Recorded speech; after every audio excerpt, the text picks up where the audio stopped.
بسم اللہ الرحمن الرحیم۔ اعوذ باللہ من الشیطان الرجیم، بسم اللہ الرحمن الرحیم وبہ نستعین۔ ہماری گفتگو لمعہ چہرم میں، اور لمعہ چہرم کے جیسے کہ آپ کے علم میں ہے کہ کئی سارے ابواب ہیں جن کو کتاب کے نام سے بیان کیا ہے، کتاب الوصایا میں ہے۔ تو کتاب الوصایا کے آج کے درس کے جو عنوانات ہیں وہ یہ ہیں کہ اگر وصیت کرتا ہے موسی اتنے مال کی جو اس کے پورے مال کے تیسرے حصے سے زیادہ ہے، تو اس میں کیا ہونا چاہیے؟ اور اس کے بعد جو دوسرا عنوان ہے کہ وہ وارث جو اجازت دیتا ہے کہ زائد میں بھی ہمارے بابے کی وصیت نافذ ہو، اس کا کیا حکم ہوگا؟ اور تیسرا یہ ہے کہ اگر وصیت کرتا ہے موسی ایک ایسے چیز کی جو مشترک ہے حرام اور حلال میں، یعنی دونوں چیزوں میں استعمال ہوتی ہے، حرام میں بھی ہو سکتی ہے، حلال میں بھی ہو سکتی ہے، یا نہیں حرام کی الگ چیز ہے، حلال والی الگ چیز ہے، دونوں کا نام ایک ہے، تو اس میں ہمیں کیا کرنا چاہیے؟ تو اب ہیڈنگ کا بھی اگر ترجمہ آپ لوگوں کو ضرورت ہو تو میں کر دیتا ہوں۔ وصیت کرنا زائد عن ثلث کی، یعنی ثلث سے اضافی مقدار کی، اور دوسرے عنوان کا ترجمہ ہے وہ چیز جو معتبر ہے اس وارث میں جو اجازت دیتا ہے، اور تیسری چیز وصیت کرنا ایک مشترک چیز کی جو کہ حرام اور حلال میں مشترک ہے۔ یہ جو عبارت کی شروع والی 4-5 لائنیں ہیں، ان کا تعلق تو پچھلے درس کے ساتھ ہے، لیکن اگر اس کو ہم اس میں ملاتے تو پھر اس میں کچھ ٹائم اضافی لگ جاتا، اس لیے یہ ہم عبارت پچھلے درس کی گویا کہ پڑھیں۔ وَهَذَا، اور یہ جو بات کہی گئی کہ بھائی اس موسی کے مال کو مد نظر رکھا جائے گا وفات کے وقت، انما یتم بغیر اشکال، یہ آپ کی بات بالکل کمپلیٹ ہوگی بغیر کسی اشکال کے اس صورت میں، لو کانت الوصیت بمقدار معین، اگر اس موسی نے وصیت کی ہو معین مقدار کی۔ بھائی معین مقدار کیسے ہوتی ہے؟ کمئت دینار، مثلا کہتے 100 دینار دینا، او کانت بجزء من ترکت، یا وہ وصیت اس سامان کے کچھ جز کی تھی لیکن وہ جز معین نہیں تھا، غیر تقسیم شدہ تھا، کسل سے بھائی میرے مال میں سے تیسرا حصہ فلاں بندے کو دینا۔ وَكَانَتِ تَرَكَتُ حِينَ الْوَصِيَّةِ، اور وہ میت کا مال وصیت کے وقت ازیدو، وہ اضافی تھا، منہا اس مال سے، جو حین الوفات، جو وفات کے وقت ہے، یعنی وصیت کے وقت فرض کریں 1 کروڑ تھا، وفات کے وقت 50 لاکھ ہے۔ اما لو نقص، لیکن اگر بات الٹی ہو جائے، یعنی وصیت کے وقت مال کم ہو اور وفات کے وقت مال زیادہ ہو جائے، اشکل، پھر مشکل ہے اعتبار ترکت عند الوفات، کہ ہم وفات کے وقت اس کے مال کو دیکھیں، ما عدم العلم، جبکہ ہمیں علم بھی نہیں ہے، بے ارادت الموسی، کہ موسی نے ارادہ کیا ہے، لزیادت المتجددت، کہ بھائی وہ اضافہ جو بعد میں آئے گا وہ بھی موسی اللہ کو دینا، لأصالت عدم تعلق، اس لیے کہ ہم شک کرتے ہیں کہ یہ جو مرنے کے بعد مال بڑھا ہے اس کے ساتھ وصیت کا تعلق ہے یا نہیں۔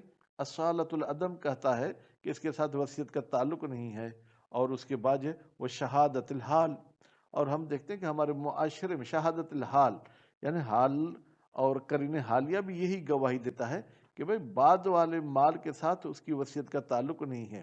بِأَنَّ الْمُوسِی لَا يُرِيدُ، بھئی شہادت حال کیا ہے کہ موسی نے ارادہ نہیں کیا یا موسی ارادہ نہیں کرتا ثلث المتجدد، جو نئی ملکیت آنے والی ہے اس کے تیسرے حصے کا، حیث لا یکون تجددہ متوقعا غالبا، اور خاص طور پر جب اس نئی ملکیت کے وجود میں آنے کی جو ہے کیا ہے کوئی توقع بھی نہ تھی عام طور پر، خصوصاً مع زیادت ہی کثیراً، خاص طور پر اگر نئی آنے والی ملکیت زیادہ ہو، تھوڑی بہت اضافی ہو تو ممکن ہے موسی کا ارادہ ہو کہ اس میں سے بھی حصہ دیا جائے۔ وَيَنبَغِي عَلَى مَا ذُكِرَ اعتبارها بعد الموت ایضاً، اب ہم تو چلتے ہیں اوپر والے نظریے کی طرف، ہادہ سے اوپر جو بیان کیا گیا تھا کہ بہتر ہے علامہ ذکر، اس قانون کے مطابق جس کا ذکر ہوا، اعتبار و ترکت، بعد الموت ایزن کہ مرنے کے بعد بھی جو مال ہے اس کو بھی مد نظر رکھا جائے. اذ قد یتجدد للمیت مال بعد الموت، اس لیے کہ کبھی کبھی میت کے لیے بڑھ جاتا ہے مال مرنے کے بعد. کون سا مال بڑھتا ہے؟ کدیت. مثلا اس موسی کو کسی نے قتل کیا تھا، اس کا دیا بڑھ جائے گا. اذا ثبتت صلحا، جب وہ دیا صلح کی صورت میں لیا گیا ہے قاتلین سے. وقد یتجدد تلف بعد ترک، اور کبھی کبھی ایسا ہوتا ہے کہ موسی کے مرنے کے بعد اس کا کچھ ترکہ تلفہ اور ضائع بھی ہو جاتا ہے قبل قبض الوارث، ابھی وارث نے وہ قبض نہیں کیا تھا. فلا یکون محسوبا علیہ، تو نتیجے میں یہ جو مال تلف ہو گیا ہے یہ وارث کے خلاف ہو، حساب نہیں کیا جائے گا کہ وارث کو کہیں کہ اس کا بھی اتنا حصہ مصالحہ کو دے دو. شہید ثانی سے پوچھتے ہیں قبلہ آپ کا کیا نظریہ ہے، کون سے مال کو مد نظر رکھا جائے، ہین الوصیت یا ہین الوفات؟ فرماتے اعتبار و اقل الامرین. آغا صاحب فرماتے ہیں کہ دونوں حالت میں جو کم مال ہوگا اس کو مد نظر رکھا جائے گا. من ہین الوفات الی ہین القبض، ٹھیک ہے، وفات سے لے کے قبض وارث تک. اگر وفات کے وقت کم مال ہے تو اس کا حساب کر کے اس کا ثلث دیں گے، اور اگر قبض کے وقت، قبض وارث کے وقت کم ہے تو اس کا حساب کیا جائے گا. ولو بما، اگر موسی وصیت کرتا ہے ایک ایسی چیز کی یقع اسمہ علی المحرم والمحلل، جس کا نام حرام پر بھی استعمال ہوتا ہے اور حلال پر بھی. حرام کا مطلب یہ ہے کہ لفظ ہا را الف میم نہیں، بلکہ حرام کام اور حلال کام پر. صرف الی المحلل، تو پھر ہم اس چیز کو لے جائیں گے، گھمائیں گے حلال کی طرف. کیوں؟ حملا لتصرف المسلم علی الصحیح، یہ حمل کرتے ہوئے کہ مسلمان غلط کام نہیں کرے گا، وہ صحیح کام کرے گا. مثلا وصیت کرتا ہے کہ میرے مرنے کے بعد عود فلاں کو دینا. عود لکڑی کی معنی میں ہے. اب یہ جو عود لکڑی ہے وہ لہو عود لہو، اس موسی کے لیے کچھ ایسی بھی لکڑیاں ہیں جو لہو لعب میں استعمال ہوتی ہیں. وہ ایدان کسی جن، اور اس کے پاس کچھ ایسی لکڑیاں ہیں جو کمان بنانے کے لیے استعمال ہوتے ہیں. وہ ایدان اسین، اور اس کے پاس کچھ ایسی لکڑیاں ہیں جن کے سے لاٹھی بنائی جا سکتی ہے. وہ ایدان سقف، اور اس کے پاس کچھ ایسی لکڑیاں ہیں جو گھر کے چھت میں ڈالی جا سکتی ہیں. والبنیان، بلڈنگ میں ڈالی جا سکتی ہیں. تو اب اس کو ہم لہو لعب والی لکڑی مراد نہیں لیں گے، بلکہ اس کے بعد والی لکڑی مراد لیں گے. وہ طبل، یا وہ وصیت کرتا ہے کہ میرے مرنے کے بعد میرا طبل فلاں شخص کو دے دینا. وہ لہو طبل لہو و طبل حرب، جبکہ اس کے بعد طبل دو قسم کے، ایک طبل ایسے جو گانے بجانے میں استعمال ہوتا ہے، دوسرا طبل وہ ہے جو جنگ میں استعمال ہوتا ہے. تو جنگ والے طبل کی وصیت کرنا ٹھیک ہے، باقی لہو لعب والے کی وصیت کرنا ٹھیک نہیں. تو ہم فیصلہ کریں گے کہ موسی نے حرب والے طبل کا سوچا ہوگا. ثم ان اتحد المحلل حمل علیہ، اچھا وہ چیز جو حلال کے لیے استعمال ہوتی ہے وہ ایک ہی ہے تو وہ ایک ہی وصیت میں دی جائے گی.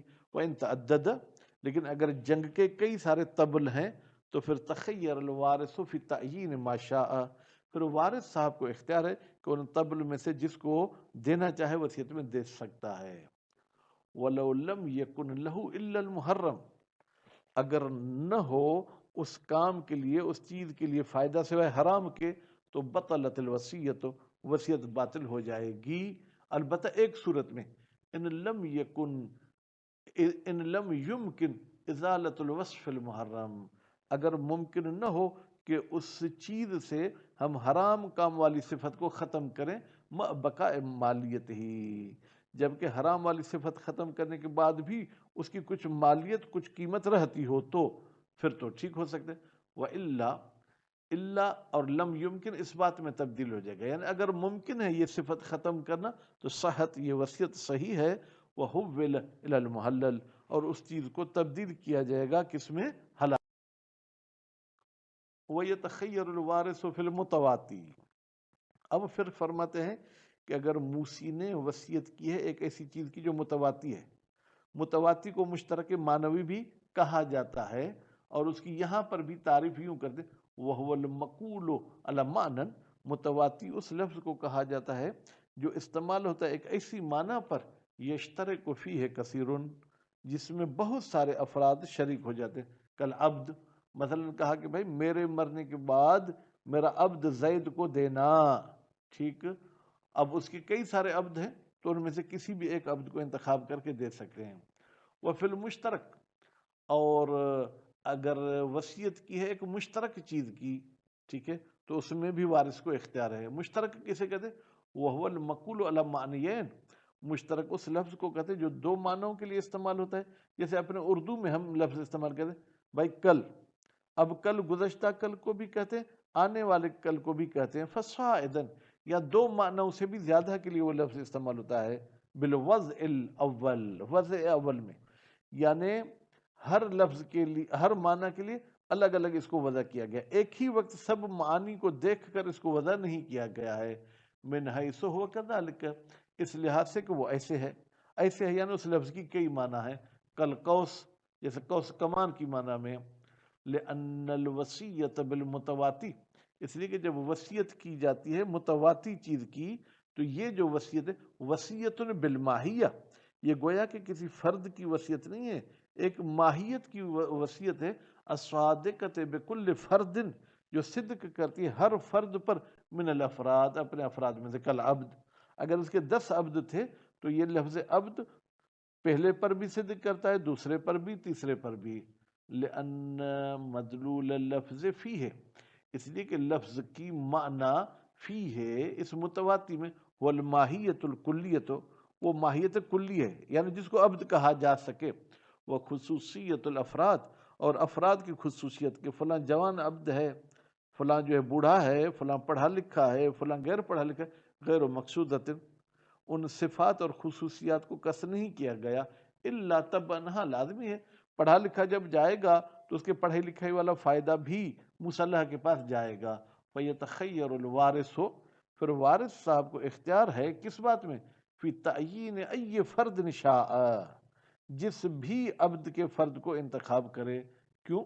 لوجود متعلق الوصیہ فی جمیع الافراد، اس لیے کہ موجود ہے وصیت کا تعلق تمام افراد عبد میں، تمام کے تمام کو ہم عبد کہہ سکتے ہیں. وقد المشترک، اور اس متواتی کی طرح مشترک بھی ہے.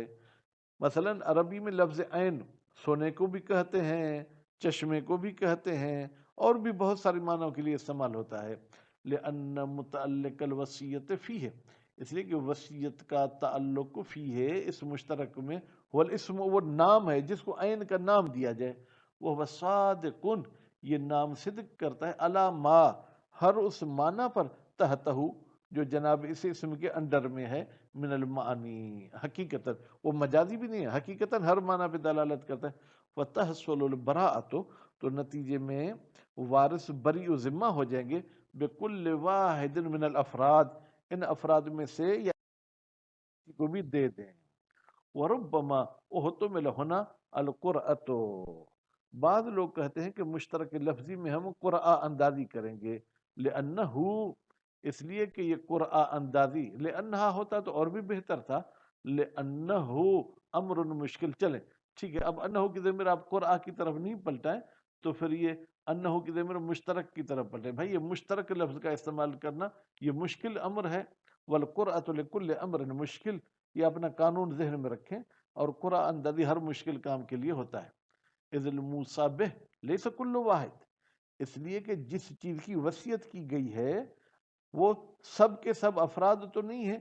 لأن اللفظ لا يصلح له، اس لیے کہ یہ لفظ صلاحیت نہیں رکھتا ہے لہو، کل واحد کی.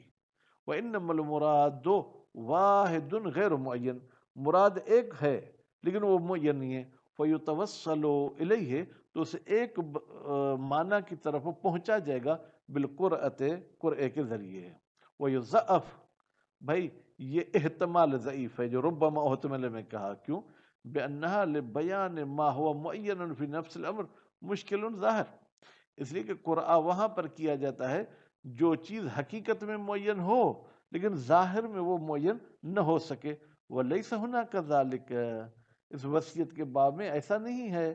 فإن الابہام حاصل عند الموصی وعندنا، یعنی یہاں پر ابہام حقیقت میں نفس الامر میں بھی ہے اور ظاہر میں بھی ابہام ہے. وفی نفس الامر فیتخیر الوارث، تو نتیجے میں وارث صاحب کو اختیار ہے. وسیاتی فی هذا الاشکال بحث، یہ جو اشکال کیا گیا اوہتو ملہ میں، خود اس اشکال میں اشکال ہے جو انشاءاللہ ان قریب پڑھیں گے. تو آج کے درس میں میں طلاب سے چند سوال پوچھوں گا کہ بھائی مصبح کا حساب کب کریں گے، حال وصیت یا مرنے کے بعد؟ مصبح میں کیا کچھ بڑھنا ممکن ہے مرنے کے بعد یا ممکن نہیں ہے؟ اور اس کے بعد یہ ہے کہ اگر وصیت کرتا ہے موسی کسی ایسی چیز کی جو حلال اور حرام دونوں کے لیے استعمال ہوتی ہے، تو ہم اس سے کون سی مراد لیں گے؟ وصلی اللہ علی محمد و آل محمد.